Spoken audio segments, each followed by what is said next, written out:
Hey guys! I'm so excited to show you how to crochet this raglan sweater.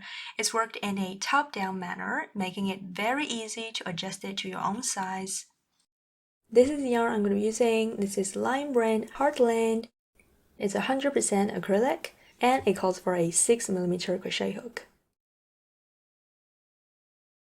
I'm also going to be using some black yarn of the same weight. First, we're going to make a slip knot. Insert your hook and make a chain.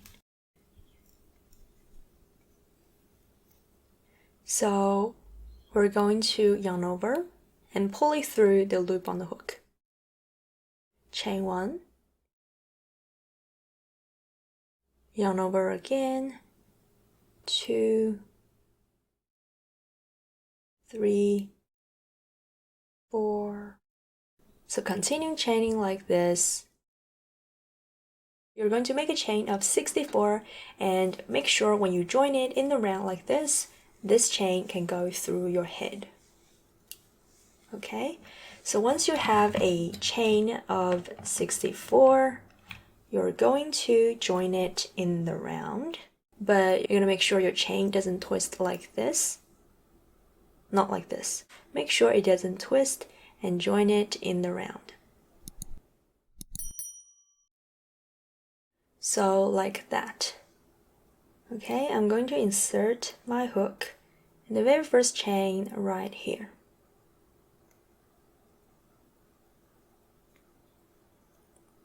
And I'm going to yarn over and pull it through. And then you're going to pull it through the next loop again. And then double check that this chain is not twisted. There we go. Chain 1. From here, we're going to start working into the back loop of each chain. So in this very first stitch, instead of inserting my hook here, I'm going to go in the back loop, which is this one. So in this stitch, back loop, I'm going to make a double crochet. But the first double crochet, I'm going to make it a little bit differently. So instead of chaining 2 as the first double crochet, I'm going to work 2 single crochets. First, get your yarn out of the way and turn your work. Insert your hook in that back loop of the first chain. And then yarn over, pull up a loop. And then I'm gonna yarn over again, pull through 2 loops to make a single crochet. You can see we have 2 vertical loops here. We're gonna insert in the left one.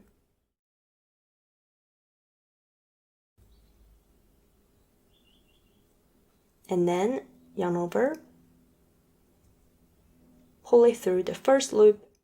So just pull through 1 loop. And then we have 2 loops on the hook, yarn over, and pull through 2 again. I'm going to place a stitch marker in this stitch, and this is going to be the first double crochet of the round. In the next chain, we're going to make the first normal double crochet, but we're going to make it in the back loop. To make a double crochet, you're going to yarn over, and then find the second chain, turn to its back, find its back loop,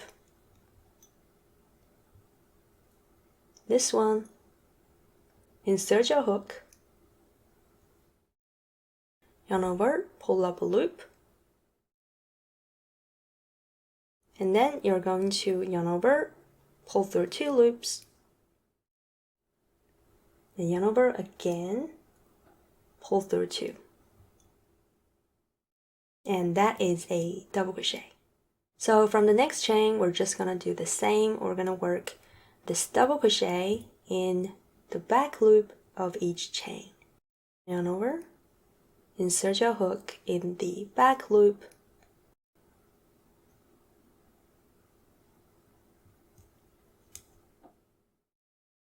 pull up a loop, yarn over, pull through 2, yarn over, pull through 2. Now I'm going to continue doing this until I have 11 double crochets in total.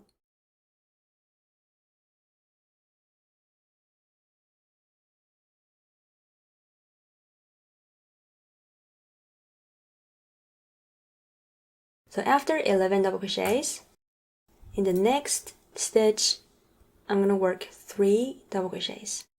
So make the first one normally,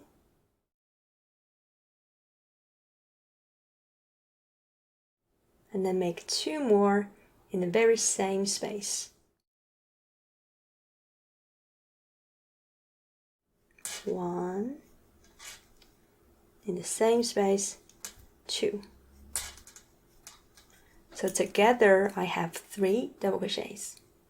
I'm going to place a stitch marker in the second one right there.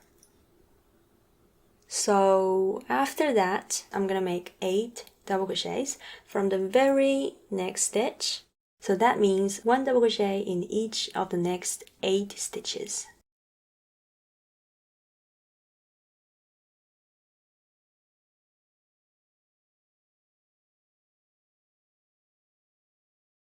Okay, so after 8 double crochets, we're going to do this again, which is 3 double crochets in 1 stitch.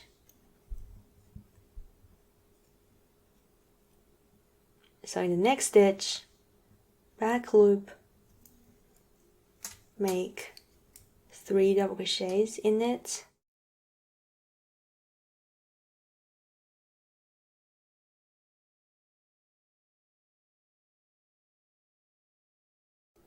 And then again, you're gonna mark the center one. From the next stitch, we're gonna make 22 double crochets. So that is 1 double crochet in each of the next 22 stitches. After the 22 stitches, do this. 3 double crochets in 1 stitch in the very next stitch, and then mark the center stitch. So now as you can see, after that increase, I did 5, 10, 15, 20, and then 22 double crochets. And then I did a increase again, so 3 double crochets in 1 stitch, and then I marked the center stitch. So after that, do 8 double crochets, and then increase in the very next stitch, starting from this stitch. I've got 8 double crochets here, and then increase in the next stitch, 3 double crochets in 1 stitch, mark the second one, and then you should have 11 stitches left. So in these 11 chains, I'm going to make 1 double crochet in each of them.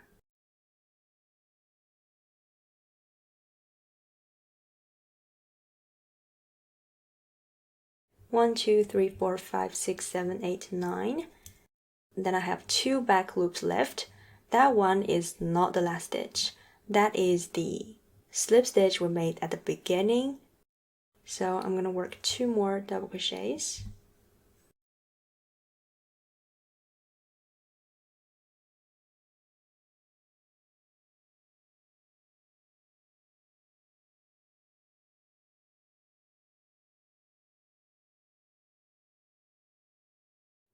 So as you can see, we're kind of forming a rectangle here.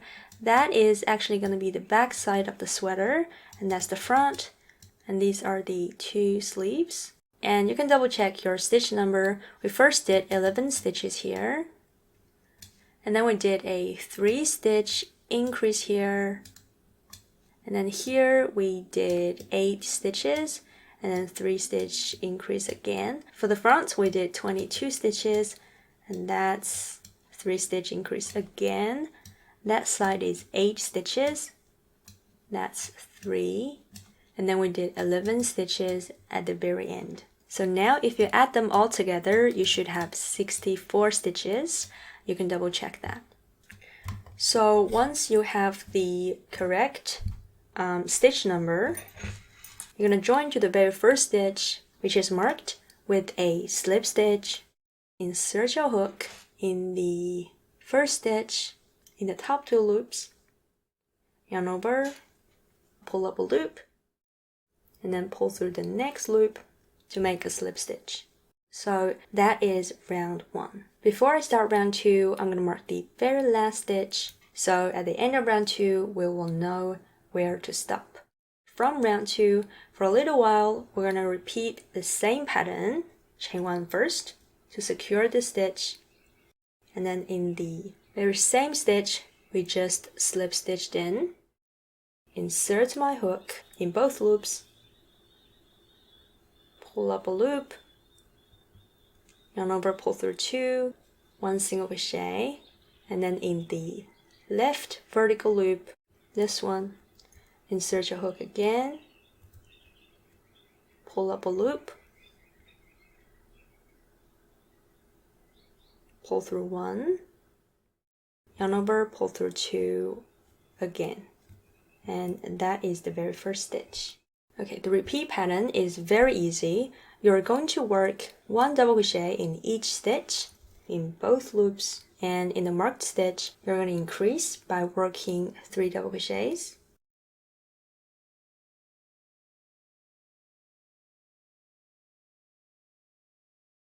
And then, this is very important, after the 3 double crochets, again you're going to mark the second stitch, the middle one. So I'm going to do that all the way around. 1 in each stitch, 3 double crochets, 1 in each stitch, 3 double crochets, 1 in each stitch, 3 double crochets, and then 1 in each stitch. I'll see you here.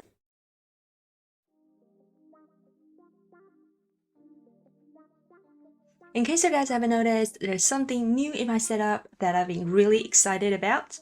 BenQ reached out to me a few weeks ago and asked if I would be interested in trying out a new webcam, and I was like, why not? So they sent this to me. I didn't get paid for this, just so you know. So this is the BenQ Ideacam S1 Pro, and it's got some pretty cool features that I haven't seen on other webcams. It's said to have a macro lens that can zoom in 15 times, which is really cool. The camera can also detect its status and auto flip the image. You can also take the camera off its mount and hold it in your hand. The Pro version also comes with a remote control. It also has noise reduction, a very high resolution. This is close to 4K, 30 frames per second, a quite decent frame rate.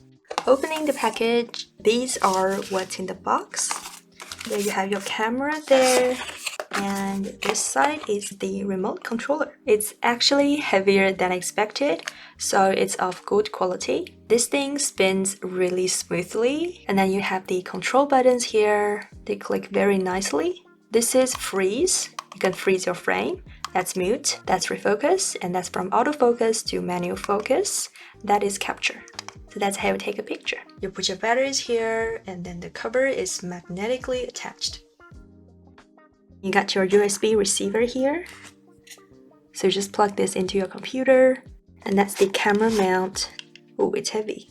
Okay, so that's the lock. So you can lock it into position, and that point is universal, so you can mount your camera onto your tripod. Let's have a look at the camera here. The camera itself is pretty light. It's got 2 buttons here. I think that's for the ring light at the front. And the cable is braided. It feels really strong. That's the camera cover. It goes on like that. It's also magnetic. The last one in the box is the magnifying lens. It's also magnetically attached onto the camera, and the magnet is pretty strong, so the lens stays securely in place. I have been using the camera for some time, and I'm really loving how I can just control the camera with the remote control without using my mouse. You guys have already seen me use it, and as you can tell, it's been upping my game. It's specially designed to be used with this software, but it is very easy to use. There's no power switch on this thing, so you don't have to turn it on every time. You just need to plug that USB receiver in and open the software. It will recognize the camera, and then the controller will work. The remote controller works really well. I haven't experienced any delay, and as you can see, if you spin this thing, it's gonna zoom in and out like this. Just let it refocus. There we go. That is refocus, and that's freeze. Also, you can zoom and freeze. You can combine the features together, or you can freeze and then zoom. That's the switch from autofocus to manual focus. So that is manual focus. It is pretty clear, man. And now we switch from manual to auto again. Cool. So this is gonna be really convenient for me because I can just freeze the frame like this with the remote control, make notes on the picture, and save it. One picture done. Before, I'd have to record a clip because I can't stand from far away and use my mouse at the same time. So I record and screenshot it, and then I use the photo app to make notes. Save it again, which would take so long, but this is really good, really convenient. My favorite feature is its auto flip and the handheld mode. With the auto flip feature, I can easily switch between showing you what's on my desk and talking to the camera like this. And then I can tilt it back up. It's gonna flip again. There we go. The handheld mode makes it even easier. I can take the camera off its mount very easily, and the camera just fits perfectly in my hand. And now I can move around and show you guys pretty much whatever I want. And if I want to show you something tiny like this yarn, I can just snap that magnifying glass on. And then we'll be able to see our work very closely. I haven't used sock yarn for some time, but just imagine that. Although I'm pretty sure I won't be able to work right below the lens, I will be able to capture the tiniest details of my finished work. I also love that the camera is carefully designed with the ring light, and the freeze and light shortcuts on top of the camera makes it really convenient to operate in this handheld mode. The Inspire software itself had some creative features, whether you use the browser or the downloaded app version. In the setting, you can choose the camera and microphone source, change the resolution, adjust the image. There are also easy access buttons that allow you to make changes to the image. You can also directly make notes on the screen, save it, record, and so on. So those are some really cool, really handy features, and if you guys are interested in checking out the camera yourself, I've included some links down below in the video description. So now I'm at the end of the round, and as you can see, this marked stitch is my last stitch. So work in the very last stitch. And then you're gonna join in the round by working a slip stitch in the very first stitch, which is marked. Like that. So insert your hook and slip stitch. If you want, you can continue marking your last stitch, but I'm gonna stop doing that. So like I said before, we're just gonna continue repeating round 2. So we're gonna chain 1 to secure the slip stitch. In the very first stitch, this one, it looks a bit wider. Insert your hook in both loops. You're gonna make a single crochet, and then in the left vertical loop, make one more single crochet, just like before.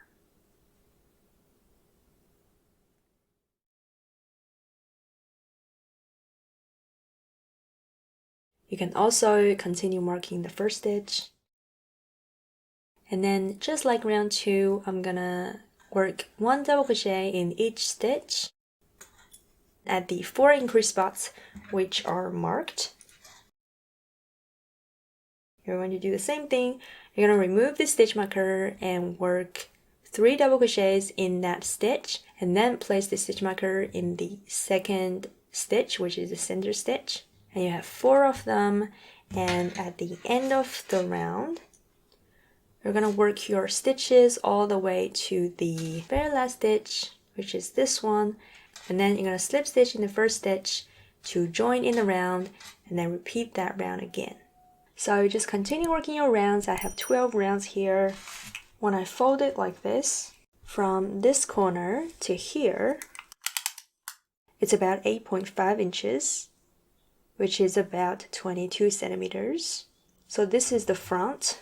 Ultimately, you want to make sure when you put it on, the two increase spots on the same side, when you pinch them together like this, your arms can fit through here and your body can fit through here. So when I put it on, it looks like this. Actually, when it's done, these two spots are not going to be touching each other. It's going to be a little bit distance between them. So I'm going to stop increasing from the next round. If you want your sweater to be more baggy, you can work more rounds before you stop increasing. So now I'm starting row 13. And like I said, this row we're not going to increase. So when you get to the marked stitch, you're going to work one stitch in this marked stitch, and then chain 3, skip all these stitches, skip to the very next marked stitch, and then work a double crochet in it.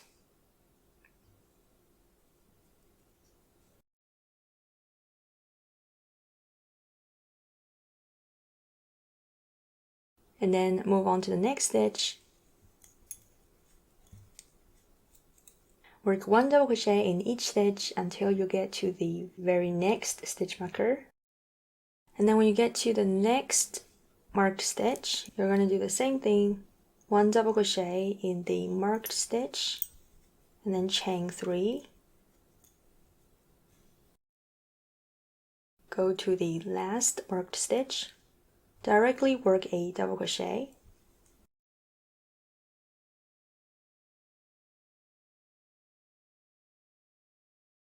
and then you continue working one double crochet in each stitch.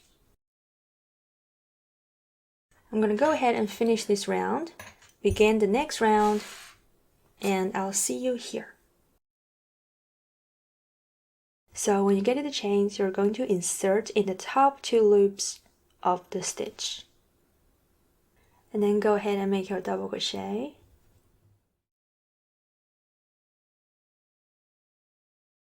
Do the same thing with the other 2 chains.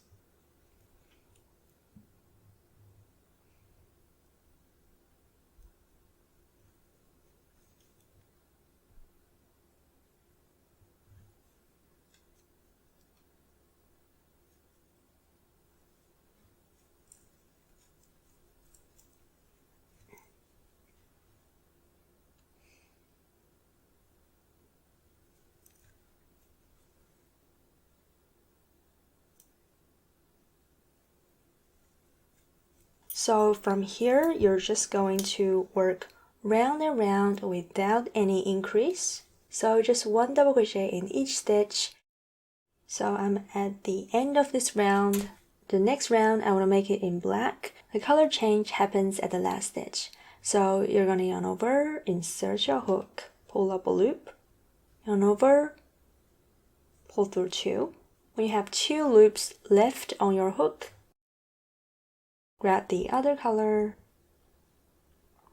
finish this double crochet. Before you slip stitch in the next stitch, make sure the old color is at the back of the work.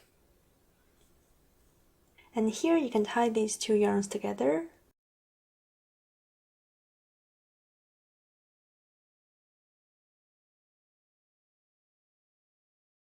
And then just like before, slip stitch in the first stitch. And then from here, everything else is the same. So after 2 rounds of black, I changed to the khaki color again.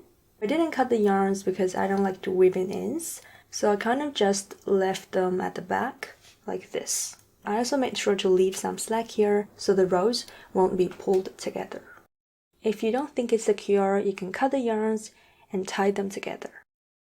So for the body part, I just alternated between 2 rows of black and 3 rows of khaki. I did 3 stripes, but you can work as many rounds as you like. So I'm ending with 3 rounds of this color. So I finished my last stitch and then slip stitch in the first stitch.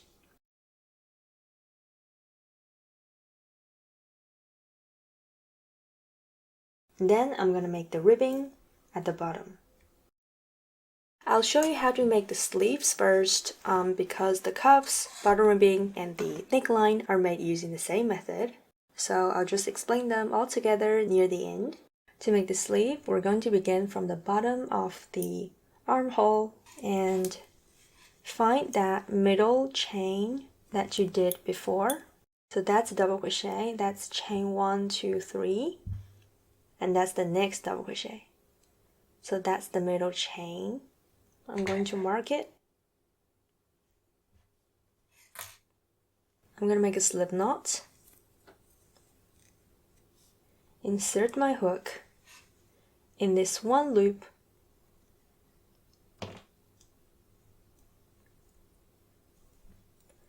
and pull yarn through.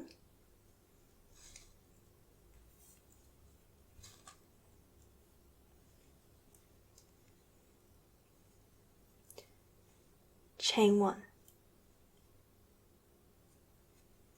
And then you're going to begin with that first special double crochet. So insert your hook. I'm going to carry the tail so I can hide it in my work. Otherwise, I'd have to weave it in later.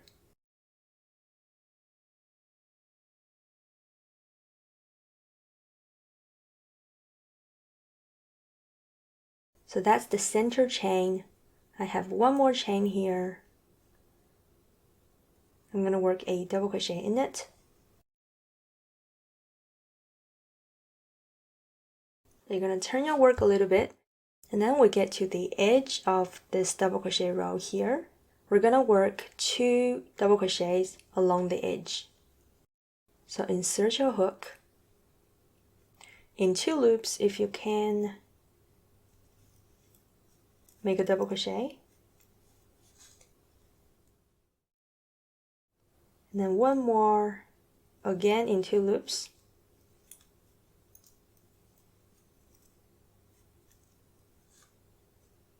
The next double crochet is in this marked stitch. And then from the next stitch, just continue working 1 double crochet in each stitch.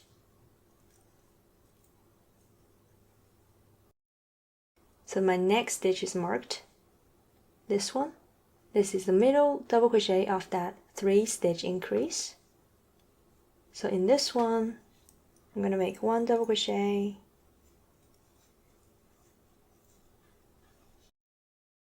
And then 2 on the edge of this double crochet row. So I'm going to make the first one here.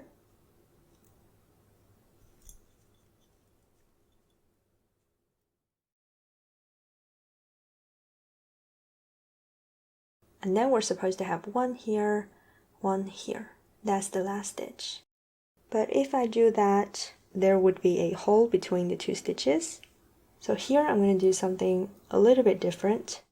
I'm going to make a double crochet 2 together. So a double crochet 2 together would be fatter at the bottom, but thinner on top, and that would fill in the space. So to make a double crochet 2 together, yarn over, and insert your hook in the first spot where you are supposed to make the double crochet.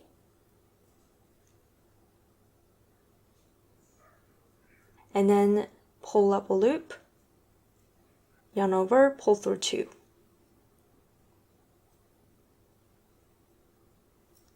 And then yarn over again. I'm going to insert not here, but a little bit lower down here. Like so. Pull up a loop, yarn over, pull through 2 first, yarn over again, pull through 3. And now as you can see, there is no obvious space anymore. And then work the last double crochet here.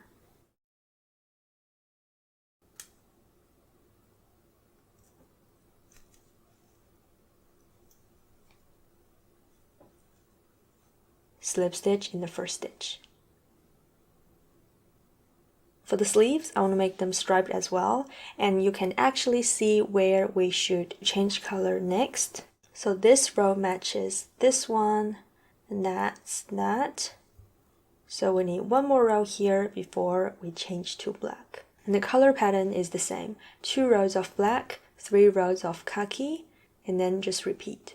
So for the sleeves, I did 5 stripes, and then after that, I just did a cuff directly. The neckline ribbing, bottom ribbing, and the cuffs are made using the same method, which is back loop single crochets. I have a separate tutorial on how to do this. I'll link it right here. The cuffs and the bottom ribbing, you can just directly work them after you finish the last round. But for the neckline, you would have to attach your yarn to the center back of the sweater and then make the ribbing. So these two, you just follow the exact steps in this video I just linked you. This is for when you want a relatively loose kind of ribbing. You don't want it to be too tight at the bottom or around the neck like this. And this is for when you want a smaller cuff compared to the sleeve. So these two are a little bit different, but not that much. You just need to change one thing here, which is also explained in the same video. And then after that, you would have these yarn tails. You just fasten them off to the wrong side of the work.